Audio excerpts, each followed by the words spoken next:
Vamos a leer esta profecía de Isaías 60, versículos 1 y 2. Y vamos a verlo después, nuestro mensaje ilustrado, con una historia del Antiguo Testamento, una historia real, verídica, de donde nosotros vamos a extraer verdades y enseñanzas que nos van a hacer mucho bien, sobre todo en los tiempos que estamos viviendo, sobre todo el tiempo que ha llegado a tu vida.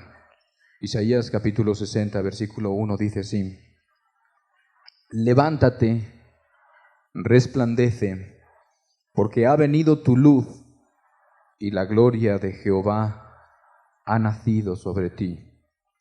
Porque he aquí que tinieblas cubrirán la tierra y oscuridad las naciones, mas sobre ti amanecerá Jehová y sobre ti será vista su gloria. Vamos a tratar de entenderla mejor. Vamos a volverla a leer. Dice: Levántate, resplandece, porque ha venido tu luz y la gloria de Jehová ha nacido sobre ti. Porque he aquí que tinieblas cubrirán la tierra y oscuridad las naciones, mas sobre ti amanecerá Jehová y sobre ti será vista su gloria. Vamos a hacer algún comentario. Lo primero que vemos en el versículo 1 es que te dice, a ti te lo dice: levántate y resplandece. Responsabilidad tuya levantarte. Está en tu mano hacerlo y te da la razón, porque ha llegado el momento en que ya Dios se manifieste. Porque ha llegado el momento en que Dios se manifieste en tu vida y te da la razón también por lo cual tú debes levantarte. Pues si no te levantas, entonces tú serás arrastrado, como también hemos estado hablando la semana pasada y las anteriores. Dice: porque he aquí que tinieblas cubrirán la tierra y oscuridad las naciones. ¿Tenemos alguna duda de eso? ¿Nos queda quizás alguna duda de que las tinieblas están cubriendo la tierra y la oscuridad las naciones? Pero la otra parte de la profecía dice: mas sobre ti amanecerá Jehová y sobre ti será vista su gloria. Tú eres el responsable de estar en un lado o en otro lado de esta profecía. Tú eres el responsable de estar en el lado bueno, en el lado donde Dios se vea, donde Dios se manifieste, o tú eres el responsable también de estar en el lado malo, en el camino ancho. Tú eres el responsable de ser arrastrado por la oscuridad y por las tinieblas que nos están rodeando y que están cubriendo literalmente la tierra y México también. Entonces, quiero yo que entiendas desde ahorita tu responsabilidad por un lado y por otro lado los buenos planes de Dios contigo y conmigo, con todos los que estamos aquí. Vamos a orar y pidamos a Dios que nos ayude.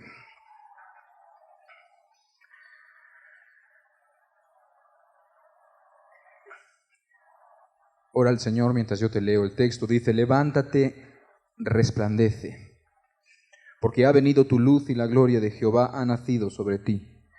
Porque he aquí que tinieblas cubrirán la tierra y oscuridad las naciones, mas sobre ti amanecerá Jehová y sobre ti será vista su gloria. Padre, haznos entender a todos por el Espíritu que nosotros nos podemos situar en un lado de la profecía o en el otro, que tú nos has escogido a nosotros, Señor, para salvarnos y manifestarte en nosotros, que tú nos has escogido a todos los que estamos aquí, Señor, para participar de tu herencia, para participar de ti, Señor. Por otro lado, convéncenos también de que las tinieblas circundantes, Señor, de que la oscuridad en las naciones, en este país, los tiempos peligrosos,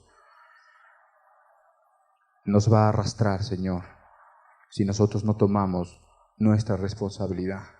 Háblanos tú por el Espíritu Santo. Amén.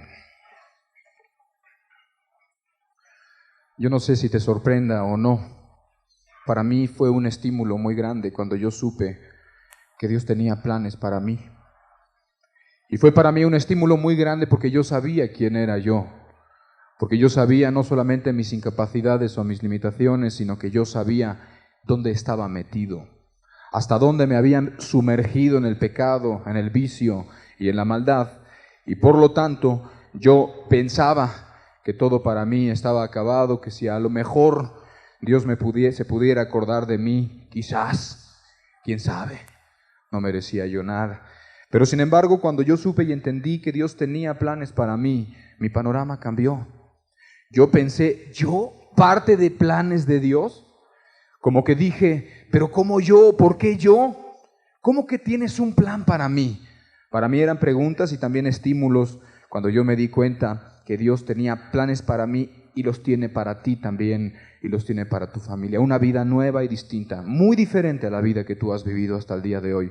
Unos planes y propósitos tan distintos, algo nuevo, algo diferente, y eso es lo que Dios quiere. No solamente te quiere salvar, si solamente te quisiera salvar, te salva y te vas después, y te mueres o te rapta o a ver qué hace, y entonces ya te vas con Dios para siempre. Pero no es así, sino que Dios nos deja aquí con planes y con propósitos. Nos deja aquí para que hagamos algo en colaboración con Él mismo. Y ¿sabes qué? Yo quiero que usted sepa y entienda, Dios te quiere salvar y Dios te quiere usar.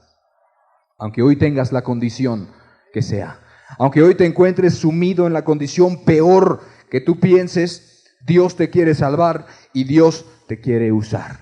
Y para esto vamos a ver esto en la Biblia, tomando una historia bíblica verídica, verdadera, sucedió en el hombre Gedeón en Jueces capítulo 6. Jueces capítulo 6. Le voy a pedir un favor, como voy a leer durante un rato, porque voy a leer el texto tal cual, solamente suprimiendo aquellas cosas que no son estrictamente necesarias para que entendamos su contexto, yo te voy a pedir que solamente si me puedes seguir en la lectura lo hagas, si no, mejor escucha. Apuntas el capítulo, vamos a leer textos y pasajes largos del capítulo 6 y el capítulo 7 del libro de Jueces. Entonces, yo prefiero que tú me escuches y que tú trates de meterte en el contenido de la historia bíblica. Que tú te metas ahí y estés viendo con tus propios ojos e imaginándote, y con la ayuda de Dios puedas reconstruir la escena de lo que sucedió en aquel tiempo y de donde nosotros vamos a sacar enseñanzas muy, muy valiosas. Te voy a estar leyendo Jueces capítulo 6, versículo 1 en adelante. Dice: los hijos de Israel hicieron lo malo ante los ojos de Jehová, y Jehová los entregó en mano de Madián por 7 años. Y la mano de Madián prevaleció contra Israel, y los hijos de Israel, por causa de los madianitas, se hicieron cuevas en los montes, y cavernas, y lugares fortificados. Pues sucedía que cuando Israel había sembrado, subían los madianitas y amalecitas y los hijos del oriente contra ellos, subían y los atacaban. Y acampando contra ellos destruían los frutos de la tierra hasta llegar a Gaza, y no dejaban qué comer en Israel, ni ovejas, ni bueyes, ni asnos, porque subían ellos y sus ganados y venían con sus tiendas en grande multitud como langostas. Ellos y sus camellos eran innumerables, así venían a la tierra para devastarla. De este modo empobrecía Israel en gran manera por causa de Madián, y los hijos de Israel clamaron a Jehová. Versículo 11. Y vino el ángel de Jehová, y se sentó debajo de la encina que está en Ofra, la cual era de Joás abiezerita, y su hijo Gedeón estaba sacudiendo el trigo en el lagar para esconderlo de los madianitas. Y el ángel de Jehová se le apareció y le dijo: Jehová está contigo, varón esforzado y valiente. Y Gedeón le respondió: Señor mío, si Jehová está con nosotros, ¿por qué nos ha sobrevenido todo esto? ¿Y dónde están todas sus maravillas que nuestros padres nos han contado diciendo: ¿no nos sacó Jehová de Egipto? Y ahora Jehová nos ha desamparado y nos ha entregado en mano de los madianitas. Y mirándole Jehová le dijo: Ve con esta tu fuerza y salvarás a Israel de la mano de los madianitas. ¿No te envío yo? Entonces le respondió: Señor mío, ¿con qué salvaré yo a Israel? He aquí que mi familia es pobre en Manasés y yo el menor en la casa de mi padre. Jehová le dijo: Ciertamente yo estaré contigo y derrotarás a los madianitas como a un solo hombre. Versículo 25. Aconteció que la misma noche le dijo Jehová: toma un toro del hato de tu padre, el segundo toro de 7 años, y derriba el altar de Baal que tu padre tiene, y corta también la imagen de acera que está junto a él. Y edifica altar a Jehová tu Dios en la cumbre de este peñasco, en lugar conveniente. Y tomando el segundo toro, sacrifícalo en holocausto con la madera de la imagen de acera que habrás cortado. Entonces Gedeón tomó 10 hombres de sus siervos e hizo como Jehová le dijo, mas temiendo hacerlo de día, por la familia de su padre y por los hombres de la ciudad, lo hizo de noche. Verso 33. Pero todos los madianitas y amalecitas y los del oriente se juntaron a una, y pasando acamparon en el valle de Jezreel. Entonces el espíritu de Jehová vino sobre Gedeón, y cuando éste tocó el cuerno, los abiezeritas se reunieron con él. Y envió mensajeros por todo Manasés, y ellos también se juntaron con él. Asimismo envió mensajeros a Aser, a Zabulón y a Neftalí, los cuales salieron a encontrarles. Jueces capítulo 7, verso 1. Levantándose pues de mañana Jerobbaal, el cual es Gedeón, y todo el pueblo que estaba con él, acamparon junto a la fuente de Harod. Y tenía el campamento de los madianitas al norte, más allá del collado de More en el valle. Y Jehová dijo a Gedeón: el pueblo que está contigo es mucho para que yo entregue a los madianitas en tu mano, en su mano, no sea que se alabe Israel contra mí, diciendo: mi mano me ha salvado. Ahora pues haz pregonar en oídos del pueblo, diciendo: quien tema y se estremezca, madrugue y devuélvase desde el monte de Galad. Y se devolvieron de los del pueblo 22,000, y quedaron 10,000. Y Jehová dijo a Gedeón: aún es mucho el pueblo, llévalos a las aguas, y allí te los probaré. Y del que yo te diga, vaya este contigo, irá contigo, mas de cualquiera que yo te diga, este no vaya contigo, el tal no irá. Entonces llevó el pueblo a las aguas, y Jehová dijo a Gedeón: cualquiera que lamiere en las aguas con su lengua como lame el perro, aquel pondrás aparte. Asimismo a cualquiera que se doblare sobre sus rodillas para beber. Y fue el número de los que lamieron llevando el agua con la mano a su boca, 300 hombres.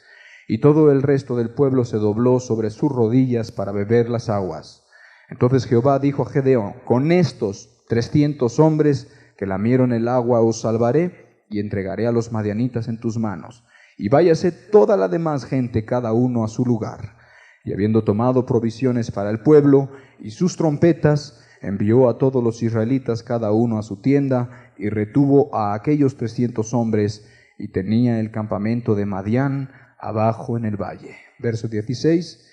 Y repartiendo los 300 hombres en 3 escuadrones, dio a todos ellos trompetas en sus manos y cántaros vacíos con teas ardiendo dentro de los cántaros.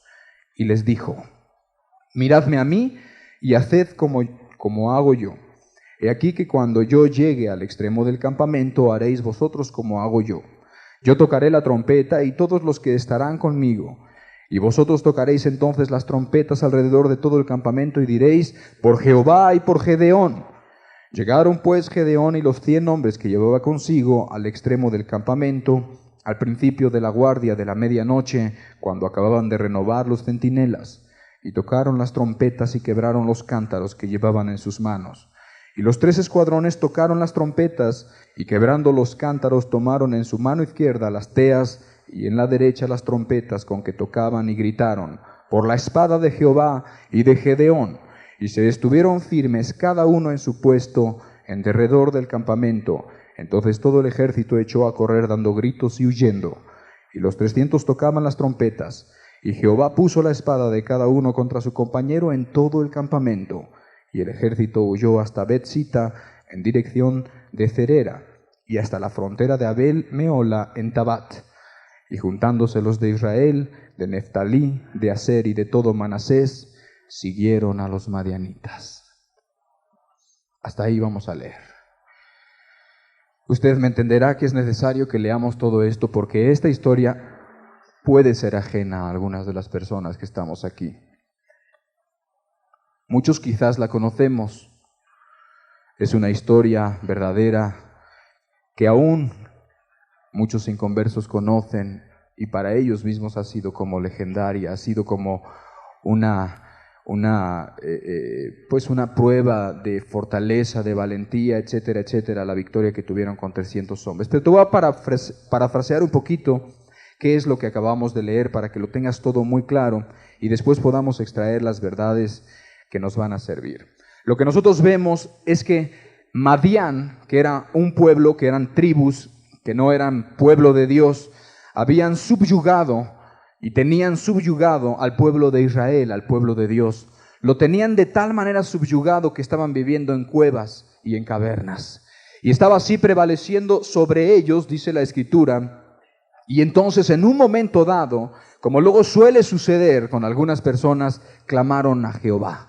Cuando estaban en su cautiverio, cuando estaban en la opresión, clamaron a Dios y Dios los escuchó. Y entonces Dios decidió en su corazón, el Señor decidió salvarlos y rescatarlos. Y para esto se acercó a una de las familias de Israel y tomó a un hombre de ellos que se llamaba Gedeón. Después veremos los pormenores de ello y después vemos cómo él, cuando estuvo tratando con Gedeón, cómo lo llevó, cómo hizo que todos los demás del pueblo se acercaran también para pelear, que se sacudieran el miedo y el temor, y cómo Dios escogió de todo el pueblo que se había apuntado solamente a 300 hombres valientes, 300 hombres llenos de fe, y con ellos Dios les dio una victoria inaudita. Les dio una victoria ante un ejército numerosísimo, imagínate, como una nube de langostas, eso era el número, el ejército de los madianitas, y cómo Dios se glorificó. Dios quiso salvarlos y Dios pudo salvarlos. Dios buscó a un hombre y ese hombre que era incapaz se permitió, obedeció, se entregó, dijo, está bien. Y entonces Dios pudo glorificar su nombre. Mira, estaban los madianitas y tenían amarrado al pueblo de Israel. El honor de Dios era el primero que estaba sufriendo toda esta derrota. El honor de Dios y su nombre, el cual había sacado a los hijos de Israel del pueblo de Egipto y entonces los había llevado y ahorita estaban oprimidos por otros pueblos. Él ya les había dicho que quería victoria para ellos, sin embargo estaban oprimidos y estaban ahí derrotados. Eso pasó a grandes rasgos. Ahora vamos a ver un poquito los pormenores. ¿Qué antecedentes podemos ver en esta historia? Bueno, en Jueces 6, en el versículo 1, ahora sí acompáñenme a estos textos más cortitos que vamos a leer de lo mismo. Dice en Jueces capítulo 6, verso 1, dice, los hijos de Israel hicieron lo malo ante los ojos de Jehová, y Jehová los entregó en mano de Madián por 7 años, y la mano de Madián prevaleció contra Israel. Y los hijos de Israel, por causa de los madianitas, se hicieron cuevas en los montes y cavernas y lugares fortificados. ¿Qué había pasado? ¿Qué estaba sucediendo? El pueblo de Israel estaba oprimido y debilitado. Es lo que puedes ver. Estaba vencido el pueblo de Dios. Estaba oprimido, empobrecido y estaba amedrentado. Estaban todos miedosos. Tanto era así que se habían ido a vivir a las cuevas y a las cavernas. ¿Cuál era la causa? La causa la dice claramente el versículo 1. Los hijos de Israel hicieron lo malo ante los ojos de Jehová. Y es que siempre se ha repetido la misma historia y en la actualidad no es la excepción. Cuando el pueblo de Dios estaba haciendo la voluntad de Dios, Dios mismo era su fortaleza, Dios era su sabiduría y Dios mismo cuidaba y peleaba por ellos. Pero cuando ellos hacían lo malo delante de Dios, entonces Dios los abandonaba. Dios les había prometido cosas buenas. Desde el Deuteronomio capítulo 28, después usted lo busca, Él les había prometido bendiciones por la obediencia. Bendiciones si ellos sometían su manera de ser, su manera de pensar, sus costumbres y hacían la voluntad de Dios. Bendiciones en su vida, bendiciones en sus graneros y en su fruto, bendiciones porque les iba a dar victoria sobre sus enemigos y que iban a sobreabundar en bienes, en ganados y en trigo. ¿Qué vemos? Todo lo contrario. Todo lo contrario, exactamente. Vemos al pueblo oprimido, al pueblo derrotado ante sus enemigos, al pueblo sin fuerza para levantarse. Vemos sin fruto, vemos sin fuerza, vemos maldecidos y no bendecidos. Y esa es la causa. La causa es sencilla. Y la causa se va a dar en tu vida también, aunque estés joven. Y la causa se va a dar en tu vida, aunque hasta el día de hoy como que no lo has logrado experimentar todavía, quizás por la paciencia de Dios, quizás porque Dios ha sido muy condescendiente. Dios les había dicho que serían cabeza y no cola. ¿Y sabes lo que estaban siendo? Cola. Estaban debajo de sus enemigos, no por encima de ellos. Estaban oprimidos, estaban acabados. Y así vivían. Ya estaban acostumbrados a esa derrota. Estaban acostumbrados a esa manera de ser, amedrentados, acostumbrados a la tibieza, acostumbrados a no vencer, a no tener victoria ante el enemigo. Subyugados por el pecado, subyugados por el vicio, subyugados por los ídolos. Así estaba el pueblo y por eso el pueblo estaba como estaba. ¿Por qué? Habían desobedecido a Dios. Dice que habían hecho lo malo ante los ojos de Jehová. Ellos sabían muy bien que tenían que hacer, pero no lo habían querido hacer. La gente piensa que se va a salir con la suya. La gente dice que no es para tanto. La gente piensa que no, que a lo mejor no es para tanto, que aunque Dios haya dicho eso, pues piensa que su circunstancia es muy específica. Su circunstancia Dios la va a pasar por alto, muy exactamente su circunstancia. Pero no va a ser así. En el pueblo de Israel es para nosotros una figura y es para nosotros algo que nosotros debemos mirar para aprender en el ejemplo de ellos. Yo prefiero escarmentar en cabeza ajena. Yo prefiero ver, y que aquí dice la Biblia que este Dios justo los abandonó. Y este Dios justo permitió que los enemigos se enseñorearan de ellos porque hicieron lo malo. Y así sigue siendo aún actualmente. Ahí estaban amedrentados. Ahí estaban escondidos en cuevas y en cavernas. Pregunto yo, ¿es un buen lugar una cueva y una caverna para vivir una familia con sus hijos? Imagínate nada más. Imagínate la oscuridad, imagínate ahí quizás con teas o con velas o vete a saber cómo estaban y estando ahí en la oscuridad y en la humedad y no podían salir y los niños viviendo en esas condiciones. Y las familias de Israel todas oprimidas, despojados. Vaya gloria la de Israel. El pueblo que había sido llamado para ser un pueblo escogido, un pueblo que iba a anunciar las virtudes de Dios que los había rescatado de Egipto. El pueblo que era la gloria de Dios, por así decirlo, y que todas las demás naciones al ver su comportamiento y al ver el Dios y su sabiduría que ellos tenían, iban a querer conocer al Dios de Israel. ¿Tú crees que querrían conocer a este Dios? Un pueblo oprimido, un pueblo menospreciado, un pueblo que ya no podía levantar su cabeza. Y la causa tú la ves, la desobediencia, como hoy contigo. Porque muchos están esclavizados y siguen así. Porque muchos están amedrentados y viven amedrentados todo el día. Y cuando Dios les ha mandado brillar, viven todos miedosos ante sus familiares, ante sus maridos o sus conocidos. Ahí están. Muchos viven frustrados en una vida que dicen y creen que son cristianos, desanimados. Acostumbrados a la mediocridad, acostumbrados a la tibieza, acostumbrados a perder siempre. Acostumbrados, diría yo, a ver que el diablo se ríe de nuestro Dios. Que Dios está ahí siendo vituperado y blasfemado por la boca de todo mundo. Y si nosotros somos los que lo representamos, pobre Dios. Y si tú eres el que lo representas porque es el que sales con tu Biblia de tu casa, pobre Dios.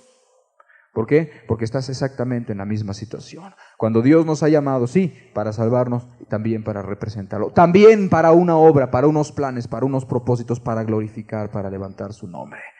Cuando una persona abandonando todo lo malo, cuando una persona dejando todo lo que le ató en otros tiempos, cuando confió en Dios y Dios lo llenó, y esa persona ahora es distinta, y esa persona que antes era amargada ahora sabe amar, y esa persona que era esclava de cuanto vicio había, esa persona ahora tiene poder y tiene dominio propio, y ahora ama y ahora ayuda, eso va a hablar bien de Dios, y la gente va a querer acercarse a ese Dios. La otra manera, mediocre, sin poder, acostumbrado a la derrota, acostumbrado a la mediocridad, a la tibieza, de esa manera no hay nada, absolutamente nada. La gente dice, para ser así, prefiero quedarme en la católica. Para ser así, prefiero quedarme en la religión fulana de tal. Sí, quizás ya te has acostumbrado a que el diablo se ría de Dios. En su misericordia, Dios ha permitido situaciones angustiosas para que clamen a Él. Dios ha previsto eso. Dios sabe que el hombre es egoísta. Dios ama mucho al hombre, quisiera rescatarlo. Y Él ha previsto que en su angustia me invocarán. En su angustia clamarán, los angustió, los dejó afligidos y clamaron a Dios. Y Dios en su condescendencia dijo, aquí estoy, quiero.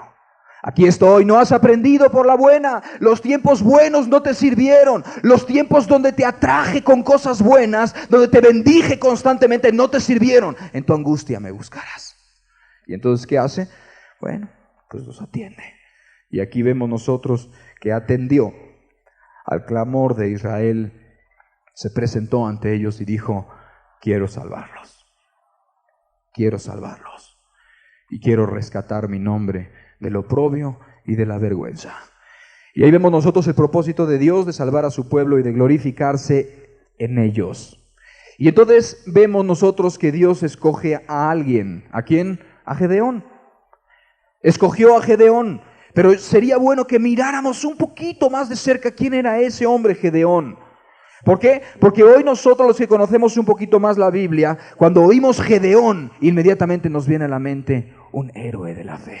Uno de los que están en el capítulo 11 del libro de Hebreos, donde están ahí los monumentos a los hombres que por la fe conquistaron reinos. Que los hombres que por la fe taparon bocas de leones, apagaron fuegos impetuosos e hicieron maravillas. Pero ¿quién era Gedeón? ¿Quién era él? Vamos a verlo un poquito más de cerca. Quiero decirte o anticiparte que él no era ningún superhombre.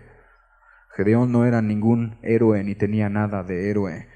Él mostraba muchas debilidades, pero decidió creer y decidió obedecer. No era Superman, no era un héroe. Él era un hombre lleno de debilidades como tú y como yo. Acostumbrado a las excusas como tú también quizás. Acostumbrado a decir es que yo, y mirar sus circunstancias. Pero sin embargo, vamos a ver qué pasó. Jueces capítulo 6, versículo 11 dice así: y vino el ángel de Jehová y se sentó debajo de la encina que está en Ofra, la cual era de Joás Abiezerita, y su hijo Gedeón estaba sacudiendo el trigo en el lagar para esconderlo de los madianitas. ¿Era valiente Gedeón? ¿Era distinto a los demás del pueblo? Era exactamente igual. Él vivía también amedrentado, cuidándose de los madianitas. Dice ahí que estaba sacudiendo el trigo en el lagar, no en la era. Lo normal es que sacudieran el trigo en la era. Eso era lo normal, pero él estaba metido en una cabañita que era el lagar donde se pisaban las uvas. Y entonces él se metía ahí sus gavillas o lo que tenía y lo metía todo ahí y ahí estaba desgranando su trigo. ¿Entiendes? Ahí metido para que no lo vieran. Ahí metido para que pudiera salvar un poquito de su cosechita. Y ahí estaba exactamente igual que todos, escondido y amedrentado. No era diferente a los demás. Era igual y estaba en la misma situación. El versículo 12 dice: y el ángel de Jehová se le apareció y le dijo: Jehová está contigo, varón esforzado y valiente. Y Gedeón le respondió: ah, Señor mío, si Jehová está con nosotros, ¿por qué nos ha sobrevenido todo esto? ¿Y dónde están todas sus maravillas que nuestros padres nos han contado, diciendo: no nos sacó Jehová de Egipto? Y ahora Jehová nos ha desamparado y nos ha entregado en mano de los madianitas. Casi se escucha entre las líneas un pequeño reclamo del corazón de Gedeón. Dice: y ahora Jehová nos ha desamparado y nos ha entregado en mano de los madianitas. ¿Dónde están sus maravillas? ¿Dónde están las maravillas que nuestros padres nos han contado? Si Jehová está conmigo, ¿por qué no se ve su poder? ¿Me entiendes? Aquí nosotros podemos ver precisamente a este hombre también, como muchos, acostumbrado a echar su responsabilidad a los demás. Y yo pregunto, ¿era culpable Dios de que no se estuviera manifestando su poder? ¿Era culpable Dios de que el Dios de Elías no se viera con ellos? ¿Era culpable Dios de que no estuviera el Dios de Moisés abriendo el Mar Rojo o abriendo el Jordán? ¿Sí? ¿Era culpable Dios? No era culpable. La Biblia dice que el hombre tuerce su camino y después contra Jehová se irrita su corazón. Es común que la persona primero no hace caso a Dios y después se queja de su mala suerte. Es normal que la persona primero desobedece o quiere ver las cosas a su criterio, en su manera, y después anda quejándose. Y anda diciendo: es que Dios, es que ¿por qué a mí? Es que ¿por qué permite esto? Y está ahí con cosas en su corazón. No, Dios no es el responsable. En una ocasión yo leí que una persona decía: ¿dónde está el Dios de Elías? Y otra persona le contestaba, decía: ¿dónde está el Elías de Dios? Dios se manifestó con Elías. A Elías se le manifestó. Dios se manifestó con poder, pero ¿dónde están los Elías de Dios? ¿O dónde están los hombres que le creyeron a Dios como Josué y que le creyeron a Dios como Moisés y que obedecieron sus mandamientos y los pusieron por obra? ¿Dónde están? Así que quieres ver poder, en desobediencia no la vas a ver.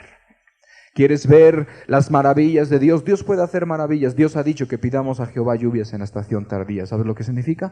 Que las mismas cosas que nosotros podemos leer en el Antiguo Testamento o en el Nuevo Testamento, Él las puede y las quiere hacer.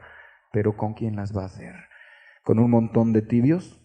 ¿Con quién las va a hacer? ¿Con un montón de gente acomodada? ¿Con quién las va a hacer? ¿Con muchas personas que están pensando en sus cosas, nada más, y pensando en sus cositas y no quieren dar el paso? ¿Con quién lo va a hacer? ¿O lo va a hacer más bien con la gente, que quizás son pocos, quizás son muchos, no lo sé, que va a dar todo, que va a confiar y que va a decir: yo ya no aguanto la mediocridad, yo ya no aguanto que se rían de Dios, yo ya no aguanto que las cosas estén como están hoy en este día, ya no aguanto. Ya no aguanto ver el fanatismo, la idolatría, ya no aguanto ver que Dios no se manifiesta. Ya no aguanto ver que estamos aquí, mira, recluidos contando nuestros granitos.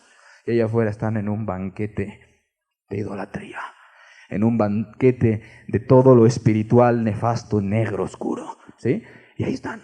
Y nosotros aquí contando nuestros granos, sin valorar lo que tenemos, sin comprender la salvación de Dios, sin comprender su llamamiento, sin entender cuán bueno ha sido Dios con nosotros. Todavía ahí sosteniendo nuestras cositas del mundo, todavía ahí queriendo guardar estas cositas que te han echado a perder toda tu vida, sin querer entregarte de todo corazón. ¿Contigo se va a manifestar Dios? Piénsalo. Porque el corazón de Gedeón decía: ¿dónde está? Pues el Dios de las maravillas que nuestros padres nos contaron. ¿Es Dios responsable de tu tragedia o de la desgracia en la que vives ahora? ¿Es Dios responsable de tu estado actual? No es el responsable. Su mano se ha acercado siempre a ti para ayudarte. No es el responsable. El responsable eres tú. El versículo 15 dice: entonces le respondió: Señor mío, ¿con qué salvaré yo a Israel? He aquí que mi familia es pobre en Manasés y yo el menor en la casa de mi padre. Fíjate lo que le dice: Señor mío, ¿con qué salvaré yo a Israel? He aquí que mi familia es pobre en Manasés y yo el menor en la casa de mi padre. Digo, uno cuando lo lee esto dice: bueno, por lo menos Gedeón estaba ubicado. Por lo menos Gedeón se daba cuenta, no era soberbio, se daba cuenta de su debilidad. Se daba cuenta de que él era pequeño, era humilde, ¿sí? Pero ¿sabes qué? Cuando lees un poquito más detenidamente te das cuenta que en su humildad aparente había algo parecido a una excusa. Y es típico que la gente dice: es que soy muy joven, es que yo soy insignificante, pero es que yo no sé hablar, pero es que yo no, pero si otros tienen estudios y yo no sirvo para eso. Aparentemente había humildad en las palabras de este hombre. Decía: es que mi familia es pobre en Manasés. ¿Pobre en Manasés? Tú sigues leyendo después y te das cuenta que 10 de sus siervos lo ayudaron. Y pues los pobres no tienen siervos ni uno, y él tenía 10. Así que no creo que fuera muy pobre. Más bien creo que él estaba mirando demasiado a sí mismo, a sus limitaciones y a su condición en la que estaba. El miedo lo estaba entorpeciendo, el miedo lo estaba haciendo ver las condiciones nada más de aquí y no estaba viendo al Dios que lo llamaba. Gracias al Señor, gracias a Dios, él pudo tratar con Gedeón. Dios pudo tratar con Gedeón y pudo abrir sus ojos y hacerle entender las cosas. Se miraba demasiado sus limitaciones. Pero si yo soy el menor de la casa de mi padre, ¿por qué no agarras mejor al mayor? Pero si yo no sé. Y así las excusas. La gente es dada a las excusas, la mayoría de las personas, porque miran las circunstancias, mas no al Dios que les llama, y no miran lo que Dios quiere y puede hacer. Así que ojalá y aprendas de este hombre Gedeón, que finalmente respondió al llamamiento de Dios. Finalmente hizo lo que tenía que hacer y se sobrepuso a sus limitaciones, se sobrepuso a las cosas que él tenía, a las bardas que encontraba, a las montañas que se ponían delante, se sobrepuso a ellas y las venció. Versículo 17 dice así. ¿Qué más vemos de este hombre? Estamos ahorita viendo quién era este hombre Gedeón. Dice el versículo 17, y él respondió: yo te ruego que si he hallado gracia delante de ti, me des señal de que tú has hablado conmigo. ¿Qué podemos ver aquí? Podemos ver a un hombre titubeante en su fe. Podemos ver a un hombre que pedía señales y podemos ver que pidió por lo menos 3 señales a Dios. Oye, ¿no es normal que se te aparezca el ángel de Jehová? ¿No es normal que pasen cosas tan gloriosas en tu vida o el llamamiento de Dios tan evidente? Sin embargo, este hombre pedía pruebas. Pedía pruebas como para confirmar. Estaba tan debilitada su fe que pedía pruebas. Como algunos piden pruebas en vano. Y hay algunas mujeres que sabiendo que tienen que dejar a ese hombre porque no es su hombre, porque no es su marido, dicen, es que si Dios quiere que lo deje, que se vaya. Como para que él dé el paso y no ella. Es que si Dios quiere que deje este trabajo, pues entonces que me corran, que me despidan, dicen. No, es que Dios quiere que tú des el paso, no los demás. Es tu responsabilidad y tú tienes que mostrar esa decisión. Es que si Dios quiere que me entregue, que ya es mi tiempo, porque sí fue tu tiempo, porque tú estabas muy mal, porque tú, sí, pero si Dios quiere que me entregue ahora y que ya es mi tiempo, no sé, pues que me dé un sueño o que me lo haga ver o algo así. No. En vano pides pruebas. Pues las pruebas están dadas, el llamamiento está hecho desde siempre. El llamamiento ya está, la necesidad la puedes ver con tus ojos, es apremiante la necesidad de que tú te decidas y de que te entregues. Aquí nosotros vemos con Gedeón que Dios condescendió con él. Estamos en el Antiguo Testamento quizás, ¿no? Pero sin embargo en el Nuevo Testamento era tan evidente que Jesús dijo, la generación mala demanda señal y no les va a ser dada señal. ¿Entiendes? Era tan evidente que Dios estaba acercándose a ellos, y era tan evidente que ellos necesitaban responder a Dios y que no querían responder, que decían, oye maestro, muéstranos señal del cielo. Y entonces creeremos que tú eres el Cristo, el Mesías. Y Cristo decía, la generación perversa, adúltera y mala demanda señal y no les voy a dar señal. ¿Entiendes? Entonces, pues, oye, no pidas pruebas de lo que ya es obvio. Tú tienes que dar el paso decisivo. Y si no lo haces, si tú no lo haces, tú te quedarás ahí estancado y Dios no se glorificará en ti. No se verá la gloria de Jehová sobre ti. ¿Sí lo entendemos? Que haya condescendido con Gedeón no quiere decir que lo va a hacer contigo, porque Gedeón no vivía en los tiempos cuando Cristo Jesús, Dios mismo, había venido al mundo. ¿Entiendes? Y vemos también el otro punto que ya te platiqué, donde Cristo dijo, la generación mala demanda señal. ¿Qué señal quieres? ¿Quieres alguna señal para que sepas que el mundo se está perdiendo? ¿Quieres alguna señal para que sepas que tienes que dejar tu adulterio, tu fornicación o el amor al mundo? ¿Quieres alguna señal para que sepas que tienes que amar a tus padres, que tienes que perdonar? ¿Quieres alguna señal? No te van a dar una señal. Ya está dada la señal. Ya ha dicho Cristo la señal de Jonás. Arrepentíos, porque de aquí a 40 días Nínive será destruido. Arrepentíos es lo que está diciendo, y si no te arrepientes tú también perecerás. ¿Quieres otra señal? Ya lo dijo hace 2000 años. Más señal no necesitamos. No necesitamos ninguna señal para que tú des el paso a salvarte y a salvar a tu familia. Para que tú dejes la rebelión y te sometas a tu marido. No tienes necesidad de ninguna señal. Nada. Bueno, ¿qué vemos con todo esto? Pues vemos que Dios no eligió a un héroe, sino vemos que Dios se acercó y eligió y buscó a alguien normal en aquella época. Nada más que él decidió sobreponerse a todas sus limitaciones. Decidió creer y decidió obedecer al Dios que lo llamaba. ¿Qué vemos que sucedió? Verso 25. Él se decide a obedecer en toda su debilidad.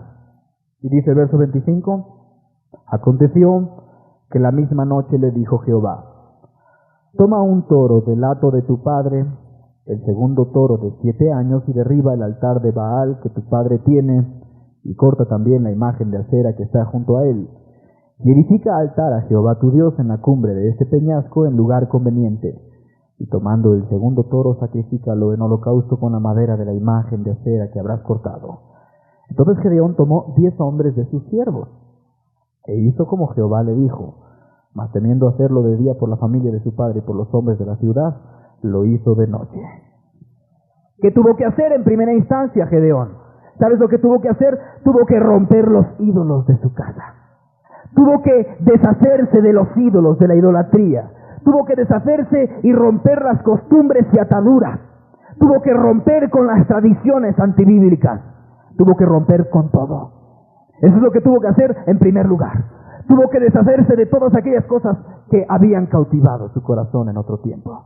Tuvo que deshacerse de aquello que lo había amarrado y que de hecho era la causa por la cual su corazón estaba amedrentado, sin fe, incrédulo y mal. Ahí estaba. Tuvo que romper con todo. Y lo mismo dijo Cristo. Dijo, si alguno ama padre o madre más que a mí, no es digno de mí. Si alguno ama padre o madre más que a mí, no es digno de mí. Él tuvo que enfrentarse a toda una situación que le era adversa y a la cual le tenía miedo. Pero se enfrentó. ¿Y sabes qué pasó? Grata sorpresa. ¿Por qué? Porque su padre despertó a la realidad de que su ídolo no era Dios. En vez de que su padre se haya vuelto contra él, su padre dijo, oye, pues si destruyeron a Baal, pues como que lo destruyó un hombre, pues que se defienda si es Dios Baal, y como no se defendió, entonces salió a la luz. Ya te das cuenta de la influencia del primer paso. Ya te das cuenta de la influencia de la persona valiente. Y esa persona enfrentó a sus padres, enfrentó a su familia, enfrentó su tradición. La tradición que tenían en aquel tiempo, la enfrentó, no le importó. Tuvo miedo, sí, se lo aguantó. Así pasa, que uno tiene miedo de hacer cosas, pero se lo tiene que aguantar y lo hace. Que Dios le manda a uno una cosa y que no importa lo que sientas por dentro, que te palpite el corazón, no te importa, tú lo haces y Dios te bendice. Y Dios te ayuda y Dios está contigo. Y luego tú solamente puedes ver los beneficios de hacerlo. Y después de que lo has hecho dices, gracias Señor. Y ahí andaba yo del otro lado de ese monte y no quería pasar. Y después lo miras todo, y lo miras todo distinto. Y grata sorpresa tuvo Gedeón. Su papá respondió.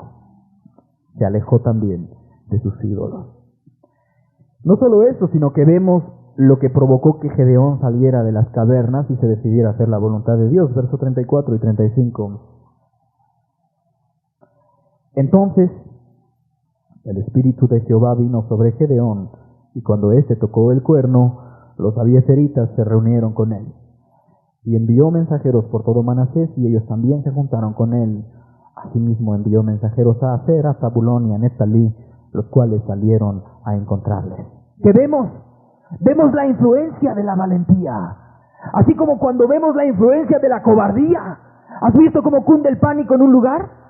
¿Te has dado cuenta cómo cuando tú escuchas gritos de histeria en un lugar, cuando está temblando, tú también te estremeces? Sí, porque cunde el pánico. Pues también la valentía se pega. Cuando una persona es valiente, lo que puede provocar es que los demás se decidan. Y aquí dice que se reunieron las familias, los abiezeritas, después los de Zabulón, los de Neftalí, los de Manasés, se reunieron con ellos. La influencia de Gedeón, se reunieron. Mientras Gedeón estuvo ahí, mientras Gedeón tenía la costumbre de hacer lo que muchos hacen, muchos creen que no son los responsables. Muchos dicen, oye, pues muchos podrían salir y ser ejemplo. No, tú eres el que tienes que salir y ser ejemplo. No, pero es que si yo no salgo, pues a lo mejor sale otro. No, si tú no sales, ninguno sale. Tú eres el responsable. No le eches a las demás la bolita. Tú eres el responsable. Si tú no sales, no saliste. Y entonces vas a llevar consecuencias y vas a rezagar todo lo que Dios quiere hacer. Una buena influencia causó la valentía de este hombre. Tú puedes analizarlo muy bien. Tú puedes ver el efecto que tiene la persona cuando es valiente y cuando enfrenta las cosas y cuando hace la voluntad de Dios. Y tú puedes ver también el efecto del cobarde, el efecto del tibio, el efecto de la persona que está ahí en sus pecados todavía. ¿Y qué pasa alrededor? Que todos los demás se sienten fortalecidos para continuar en sus pecados. Pero cuando una persona lo deja de hacer, y cuando una persona no solamente lo deja de hacer, sino que reprende, sino que ya no está de acuerdo, el pecado de los demás también se debilita. Y muchos otros que están inconformes, solamente que no lo dicen, también van a dar el paso. Y muchos otros que son todavía más cobardes que uno, van a verse alentados, fortalecidos para dar ese paso. Así que tú decides tu influencia, tú decides qué quieres lograr y tú decides también la suerte de tu gente. Así que cuando tú te pierdas, a lo mejor te llevas una hilerita de mucha gente, misma que te podías haber llevado al cielo. Cuando tú te pierdas, entonces verás, ¿quiénes son estos hijos que no los conozco? Estos son los que tú provocaste a lo mismo. Estos son los que tú fortaleciste para hacer lo malo. Estos son los que tu mala influencia captaron, pero para las tinieblas. Por otro lado, en el cielo pasará algo similar. La influencia de una persona es tan saludable. Cada cosa que hace con valentía, con amor, con dedicación a Dios, con fe, tiene una influencia positiva buenísima. Así que tú verás, esto es lo que nosotros podemos aprender con este hombre Gedeón ahorita. ¿Qué pasó? Pues se le juntaron muchos hombres ahora. Ahora ya no estaba él solo fuera de las cavernas, sino que se le juntó mucha gente. Se juntaron 32,000 hombres. 32,000 personas dispuestos para luchar según esto. Pero ¿sabes qué? Dios no estaba dispuesto a usar a todos. De esos 32,000, se fueron 22,000. Cuando Dios le dijo, ¿sabes qué? Plantéale las cosas como son. Si alguno quiere venir en pos de mí, tiene que negar todo y tiene que aborrecer todo y tiene que hacer todas las cosas y aún su propia vida estar dispuesto a todo. Le dijo, enfréntalos y dijo, quien tema y estremezca, madrugue y váyase. Si tú estás temeroso, madruga y vete, regrésate. No vayas a meter tu miedo, no vayas a meter tu pánico, no vayas a titubear, no vaya a ser que a la mera hora en cuestión tan delicada tú vayas a fallar y vayas a echar a perder todos los planes de Dios. Mejor regrésate. Ya lo vieron en serio, ya vieron en serio la guerra, la batalla. Desde luego, no es lo mismo decir todos animados aquí en un reclutamiento a lo mejor y en cantos marciales y así estar diciendo y vamos a la guerra y vamos a la batalla que estar allá. Su valentía y de todo el pueblo que ahora estaba por Jehová y que estaban todos animados, hicieron su decisión, pero cuando ya la vieron más cerca dijeron, mejor no. Así pasa, es común que así pase. Tanto pasa así que el Señor Jesucristo hizo una parábola, la parábola del sembrador, para enseñarnos que una parte es exactamente así. Que de principio dice, amén, yo quiero, pero después dicen, mejor no. No, es que yo no había pensado, es que yo no creo que lo que Dios quiera es que ahora mi mamá me aborrezca. Es que yo no creo que lo que Dios quiera es que yo ahora pase penurias y dificultades económicas. Es que, y empiezan así, ya, ahora sí la vieron más de cerca. Y ahora sí se retiran. Bueno, está bien, fue preferible que se retiraran. Iba a causar peor mal el que se fueran. La paja no le sirve a Dios. Dice que la paja será echada en un horno, solamente el grano será en su granero. Eso es lo que dice la Biblia. Entonces, bueno, pues ahí estaban, habían quedado 10,000, pero pues ahora tenía que probar y Dios quiso que probaran a estos 10,000 y los probaron en la fuente de Arod. La fuente de Arod, no te imagines que es un chorrito, un manantial, es algo así como una laguna, muy hermosa por cierto, donde es boscoso, donde están pinos y donde hay unas planicies así como de pasto y donde hay una laguna, así que quizás haya partes donde cubra más y hay partes donde cubra hasta el muslo, hasta la rodilla, etcétera, pero es grande. Y fueron los 10,000 y les dijo que los llevara y que ahí los iba a probar. Les dijo, vayan allá, que beban agua y yo te voy a decir los que vas a usar tú. Es lo que les dijo. ¿Qué pasó? Que cuando llegaron a la fuente de Arod, llegaron allá y entonces unos se aventaron, por así decirlo, al agua. Supongo yo que dejaron sus armas y sus cargas, cansados, y doblando sus rodillas se refrescaron. ¿Sí? Y llegaron allá. Imagínate en aquellos tiempos, imagínate en aquellos parajes, imagínate en plan de guerra, y entonces llegan y hacen eso. Otros fueron diferentes.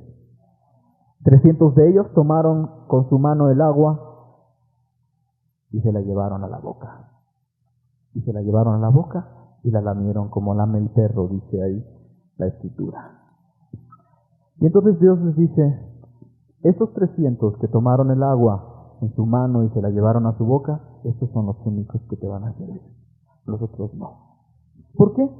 Pues bueno, sería quizás elucubrar un poquito, pero sin embargo es obvio que los otros no tuvieron la actitud correcta, como quien tiene presente que estaban en guerra. Ellos se aventaron al agua, estaban ansiosos por refrescarse.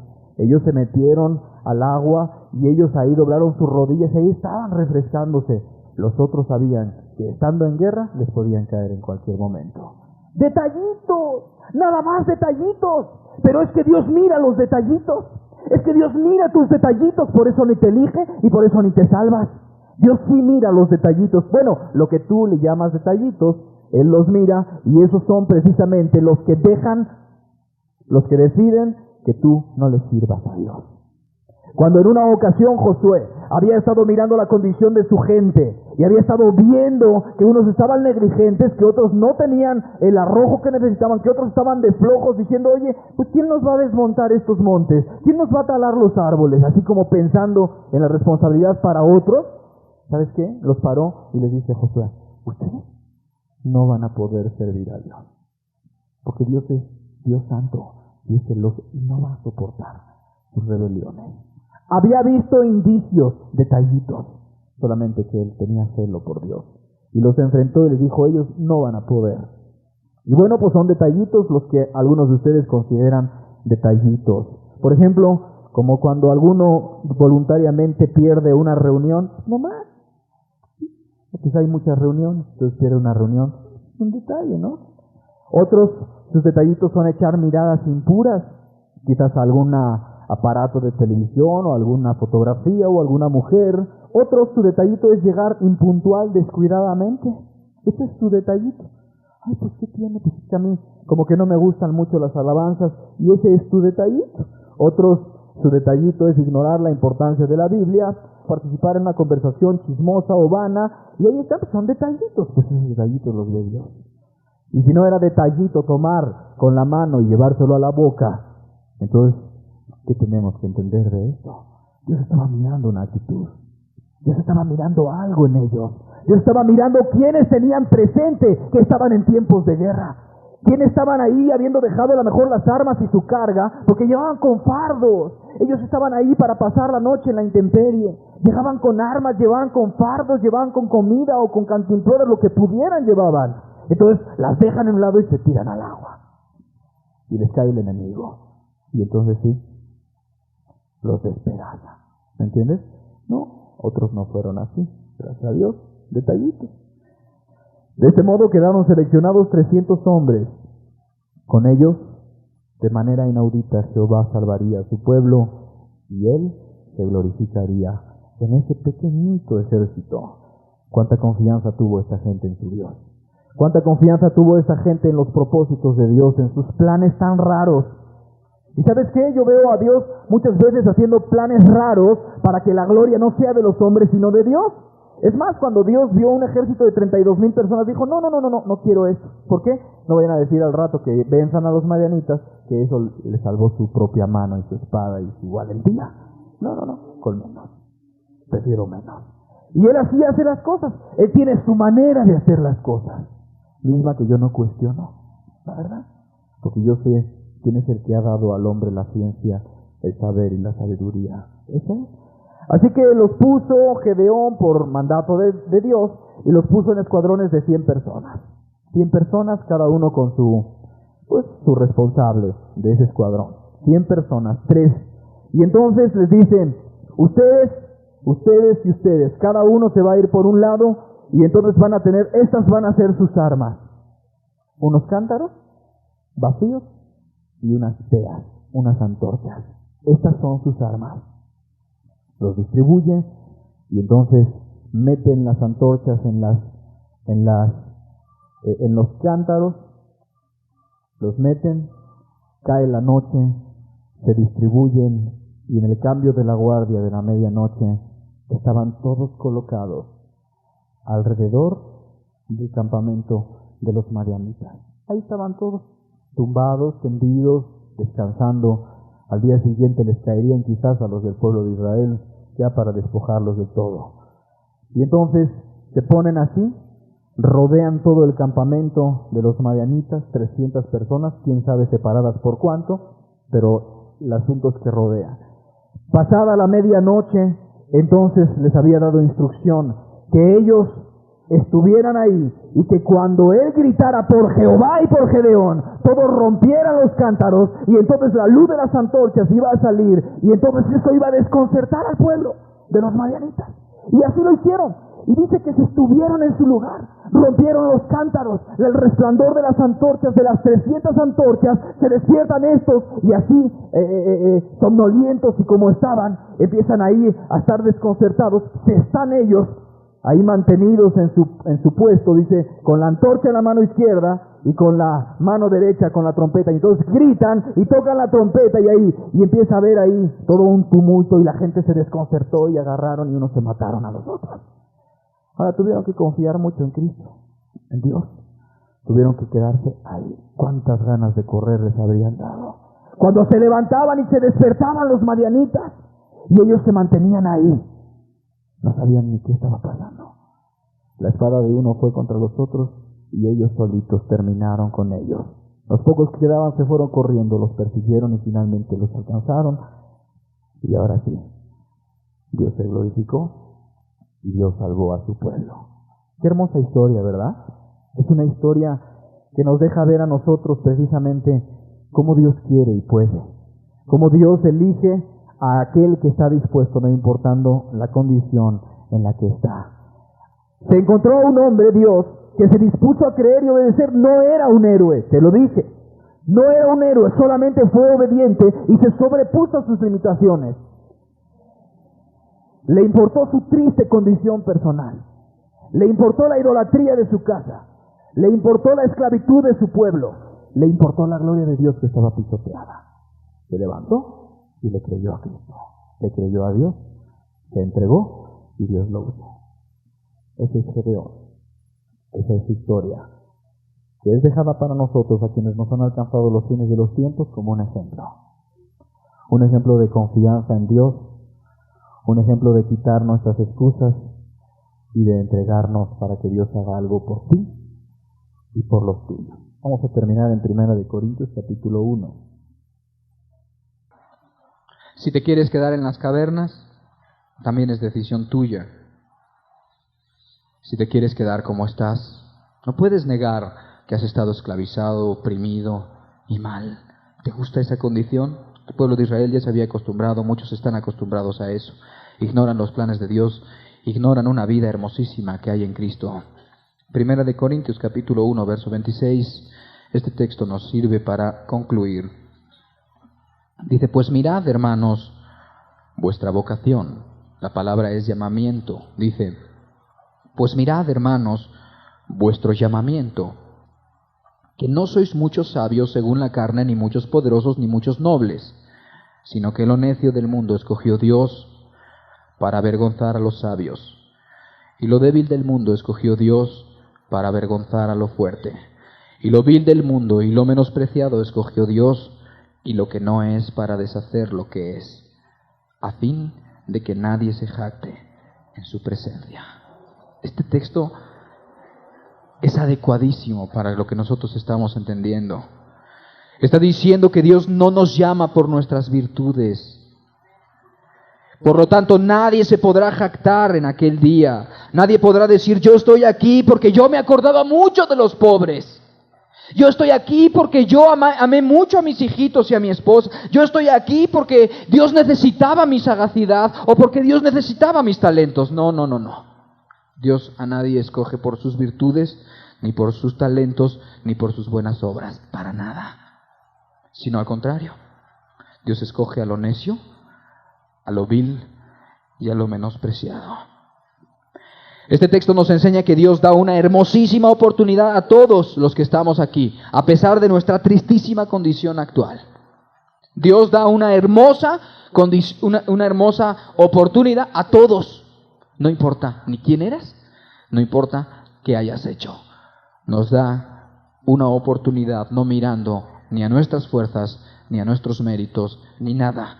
Pero también este texto nos deja ver, por lo que leímos y por lo que estudiamos, que nadie tiene excusa en su incapacidad, porque Dios ha querido escoger a lo débil del mundo, a lo menospreciado, a lo enfermo. Ha querido escoger a lo que no es para avergonzar a lo que es. Ha querido escoger a aquellos que no son sabios, que no es la crema innata de este mundo. Ha elegido a los normales, a los cualquieras. Nos ha elegido a nosotros. Ha elegido drogadictos, prostitutas, borrachos o exborrachos. Ha elegido a cualquier persona. Si tú no te sientes digno de este llamamiento, si tú no crees que esa es tu condición, creo que estás cerrando el tiro. No estás entendiendo, no te estás viendo como Dios te ve. Pero muchas veces yo veo la otra parte, que la gente se menosprecia a tal grado que no piensa ni que Dios se haya fijado en él, ni que Dios pueda hacer algo por él. Pues Dios quiere y Dios puede hacer algo. De modo que este texto nos enseña que el llamamiento de Dios no es por nada que tú hayas hecho ni por virtud ninguna, absolutamente. Nos enseña que tienes una hermosísima oportunidad y que tienes que tirar tus excusas y tus pretextos. Y que tienes que agarrar y entender todo lo que leímos. Y dar los mismos pasos que dio Gedeón. Y tienes que sacudirte excusas. Y tienes que sacudirte tus ídolos. Y tienes que sacudirte tus pecados. Y tienes que dejar tus detallitos. Si quieres. Si quieres servir, si quieres salvarte, si quieres servir a Dios. Si quieres pasar a formar parte de esos planes. Si quieres estar en el lado de la profecía que leíamos al principio en Isaías 60. Mas sobre ti amanecerá Jehová. Y sobre ti será vista su gloria. He aquí que tinieblas cubrirán la tierra. Los madianitas habían cubierto la tierra. Los israelitas estaban amedrentados y subyugados. Pero Dios escogió un hombre como tú y como yo para glorificarse, para darle sus planes, sus propósitos y glorificarse en él. A este hombre le importó su condición personal, le importó la condición de su familia, le importó la condición de su pueblo y le importó sobre todas las cosas la gloria de Dios pisoteada. A lo débil del mundo, a lo vil, a lo menospreciado. A eso escogió Dios. Amén. Cerremos los ojos, meditemos un momento en el llamamiento de Dios. Meditemos, pensemos, recordemos a Gedeón, la influencia de su decisión, cómo rompió los ídolos que lo ataban, que lo esclavizaron, con su casa rompió. Dios vale más que tu padre y que tu madre. Dios vale más que todo mundo, que cualquier circunstancia, que cualquier penuria que puedas pasar, que cualquier dificultad. Dios te ha mirado, ¿qué ha visto en ti? ¿A poco crees que ha visto que ya no eres tan malo? ¿A poco crees que ha visto Dios que tú le puedes servir a Él y que te necesita para alguna cuestión? Dios no ha visto eso. Dios quiere glorificarse. Él quizás te ha puesto en angustias precisamente para que tú puedas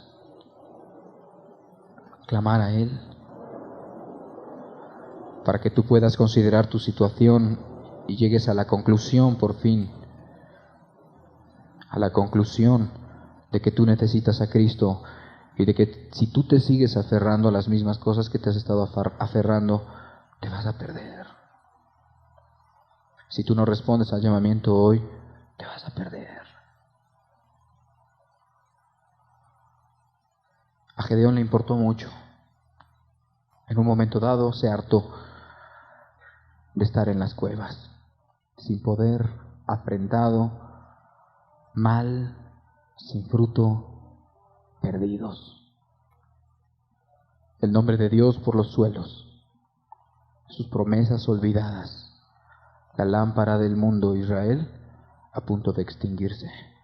Pero ha dicho Dios que Él no apagará el pábilo que humea. Si estás aquí, quizás en el pábilo de tu velita hay apenas un hilito de humo. Y Dios quiere prenderlo, no apagarlo. Pero tú tienes que decidirte. ¿Por qué? Levántate y resplandece. Es tu responsabilidad. Eres tú el que tienes que dar los pasos, el que tienes que vencer tu soberbia, el que tienes que vencer tu mundanalidad. Eres tú. Eres tú el que tienes que reconocer. Ese es el llamamiento. Tengamos unos minutos para meditar con un canto que nos recordará esto. Un canto que dice: Señor, me tomaste, me llamaste, de detrás de la manada del mundo me sacaste. ¿Quién era yo, Señor? ¿Quién era yo para que me enseñaras el camino, para que te fijaras en mí? ¿Quién era yo?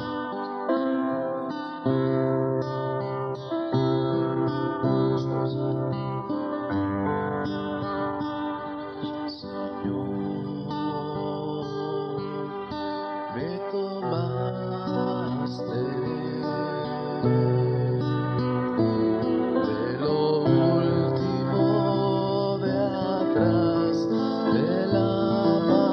nada. Señor, me escogiste de lo vil menospreciado. El mundo era yo. Señor, me tomaste de lo último de atrás de la manada.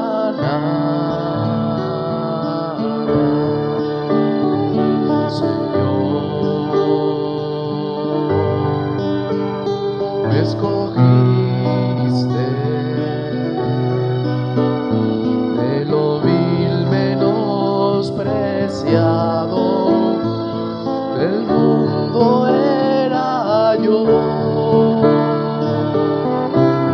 Tomaste un cuerpo, te hiciste hombre, me enseñaste a caminar.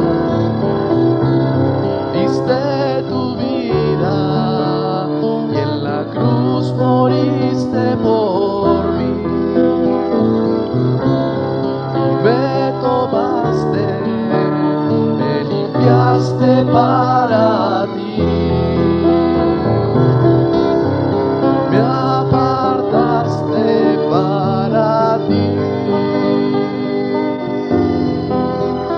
Señor,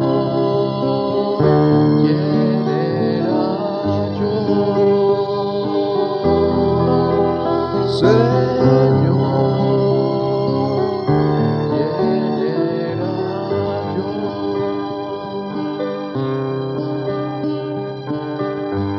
Qué buenos planes tiene Cristo.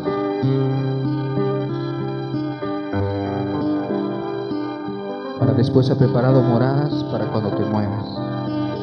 Para ahora, la satisfacción del alma que descansa en Él, que reposa de sus cargas y de sus pecados, que se satisface con lo mejor, no con las cosas de este mundo, que sabe amar y que sabe perdonar.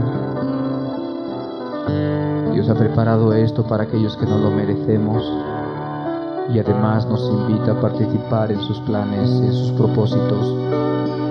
Nos invita a que nosotros podamos también hacernos partícipes de lo mismo y de lo tan hermoso que es que alguien puede llegar a la luz por medio de ti, de tu palabra, de tu testimonio, de tu amor. Nos invita a esta cena donde ha matado toros engordados y ha salido al camino a decir: venid, todo está listo. Pero unos volviéndose dicen: es que compré una yunta y tengo que probarla, o es que tengo que ir con mi familia, o es que acabo de casarme, o es que tengo un negocio, o es que ahorita no puedo, después. ¿Quién era yo, Señor? ¿Quién era yo, Señor, para que tú me sacaras de los vicios y del pecado, Señor? ¿Quién era yo para que te acordaras de mí, Señor? ¿Quién era yo, Señor, que había ya destruido mis caminos y me diste caminos nuevos, Señor? ¿Quién era yo, Señor?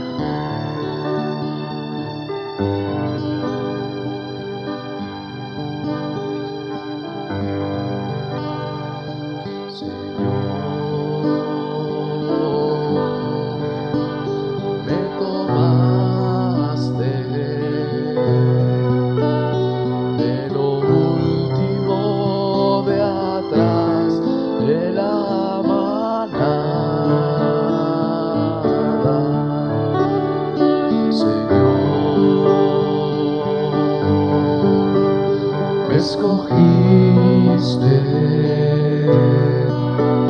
de lo vil menospreciado, del mundo era yo, Señor, me tomaste último de atrás de la manada. Señor, me escogiste de lo vil menospreciado, del mundo era yo. Tomaste un cuerpo, te hiciste hombre y me enseñaste a caminar. Diste tu vida, en la cruz moriste por mí y me tomaste, me limpiaste para ti, me apartaste para ti, Señor. ¿Quién era yo?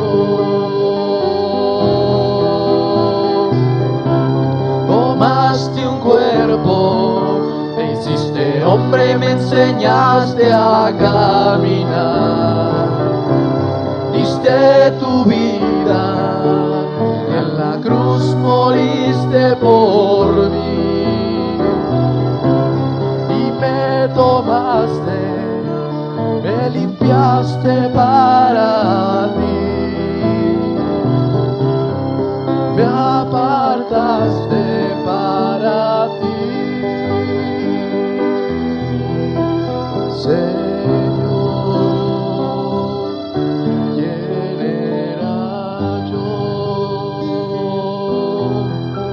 Señor? ¿Quién era yo, Señor? ¿Quién era yo?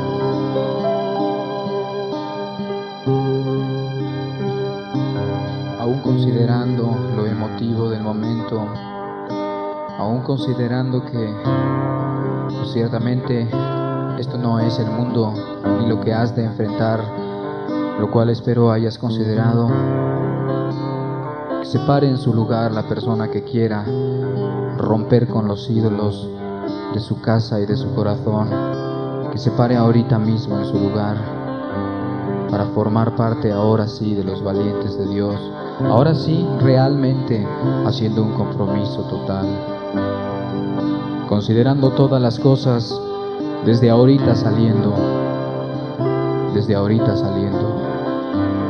mismo. Si no vas a estar dispuesto, no te pares. Si estás dispuesto, confía en su buena voluntad.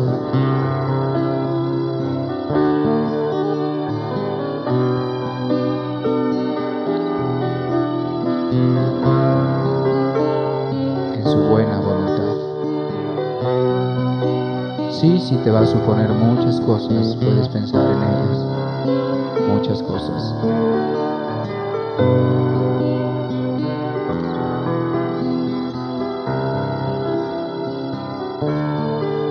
Dios es el que mira las decisiones. También sus ojos están vueltos a este lugar.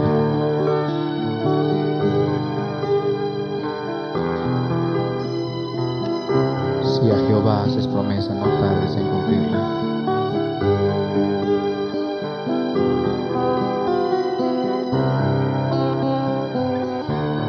Queremos, Padre, que tu palabra haya morada en estos corazones, Señor.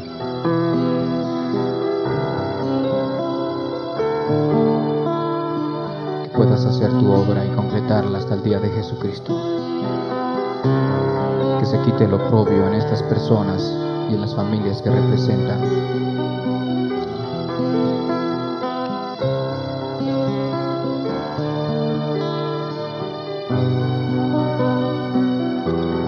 Haz tu obra, Señor,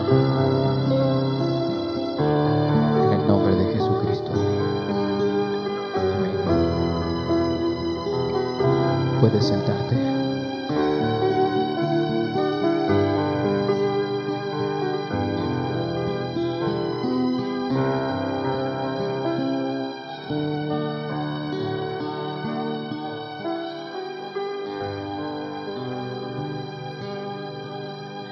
Dios te bendiga.